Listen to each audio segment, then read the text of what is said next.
What's up, friends? Drinking, swearing, not using coasters. There's nothing cooler than a bad boy.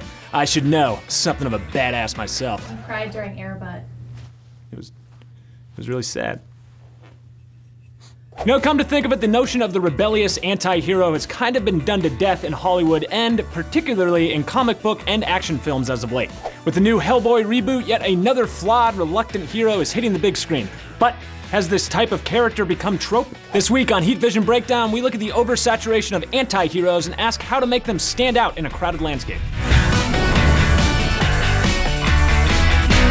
To start things off, it's best to actually address what makes a character an anti-hero. Technically, an anti-hero is a protagonist who has traits and characteristics that are not traditionally heroic, i.e. being unselfish, courageous, or in possession of strong morals. You know, basically every human being to some extent or another, except maybe Emma Stone. She's perfect. I'm gonna hug the hell out of you. Taken literally, any character who is not an anti-hero by that definition would be pretty boring, frankly, but over the years, a more defined, easily identifiable version of the anti-hero has emerged in media.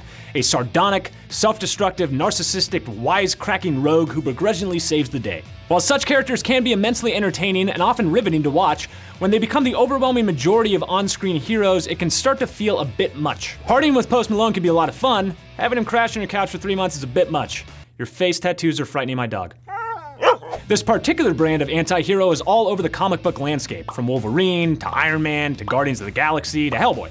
Of course, these are all beloved heroes, but without the stellar performers that brought them to life, they can be a bit hard to differentiate. Seriously, if you read Doctor Strange and Tony Stark's line without seeing which character said what, could you honestly tell them apart? Could you, Natalie? No.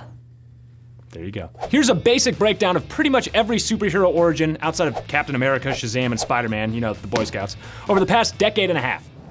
A rebel who plays by his own rules is thrust into a situation where they must finally grow up and take responsibility, but not so much responsibility that they aren't still sticking to the system, and stand up to some baddie who breaks even worse rules. Throw in some quips and a big CGI battle sequence at the end and bam! You just made $1 billion. Why make trillions when we could make billions?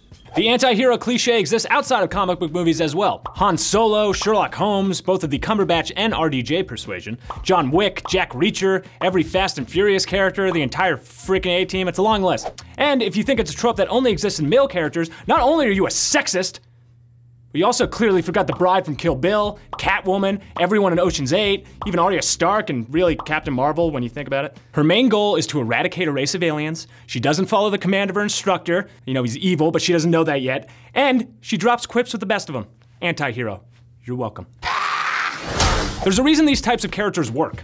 They're relatable in many ways, while simultaneously being idealistic figures audiences can look up to. Watching someone struggling with their own failings and overcoming them is inspiring. Add a charming actor and witty, cheeky one-liners, and it's no wonder fans will want to watch it. But it can also backfire spectacularly. Nothing is worse than a character who thinks they're suave but can't quite pull it off. 2016 Suicide Squad introduced an entire gallery of literal anti-heroes. They're the bad guys. In case that bit of plot subversion was lost on you, don't worry, the characters in the movie will literally remind you all the time. I'm known to be quite vexing. I'm just forewarning you. Ladies, shut up! The film's approach to its irreverent heroes was clunky, relying on a lot of telling and not as much showing to make its characters appear subversive and cool.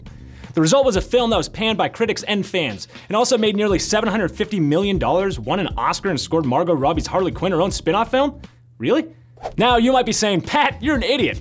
And while that is certainly true, and the current trend of smarmy bad boys doesn't seem to be going away anytime soon because it's basically printing money, you should remember that these same things were likely said a decade ago when dark anti-heroes, not the quippy type, mind you, dominated the television landscape on shows like Breaking Bad, Mad Men, The Shield, The Sopranos, Wire, House, Dexter, Sons of Anarchy, SpongeBob. SpongeBob. He was the worst neighbor in the world. The guy's a monster. While the dark anti-heroes of the small screen have slowly gone by the wayside, Better Call Saul notwithstanding, that show was great, their puckish film counterparts may be approaching a tipping point and a new wave of traditional heroes is emerging. At the center of all the snarky, one-liner spitting cocky heroes of the MCU is a paragon of traditional heroism, Captain America, the Mr. Rogers of superheroes.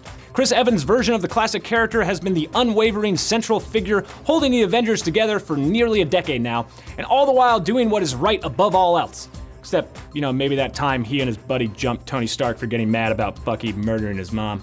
Meanwhile, newer rivals like Wonder Woman and Shazam are wholesome, courageous heroes on the DC side that have resonated deeply with fans.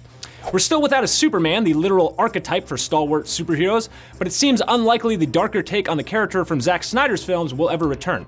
While back in the MCU, Spider-Man continues to be the plucky neighborhood hero of Queens, a little neighborhood of over 2 million people. I never really understood why they called him that, and lives by perhaps the most heroic code in all of comics. With great power comes great response. Stop doing that, guys! I want to say the line. Anti-heroes, when done well, are incredibly compelling, and even noble traditional heroes like Cap and Spidey have elements of self-doubt, indecision, and trepidation. But this current notion of the anti-hero may be growing stale, even if box office numbers haven't quite reflected it yet. Archetypes can be useful, endearing, challenging, but over time, even ideas and approaches to characters that were once groundbreaking can feel like they're treading on well-worn ground. As we gear up for the end of the current iteration of the MCU and a new frontier for DC, will we begin to see the tide shift away from the established plucky bad boy persona that has dominated the landscape for so long? Well, that'd be just super, man. So what do you guys think? Is this version of the anti-hero grown stale, or are you still excited to see quipping bad boys on the big screen? Let us know in the comments right down there. Don't forget to subscribe and join us here every Friday morning for new episodes of Heat Vision Breakdown. Suicide Squad really that bad? Yes! It's bad. It's so bad.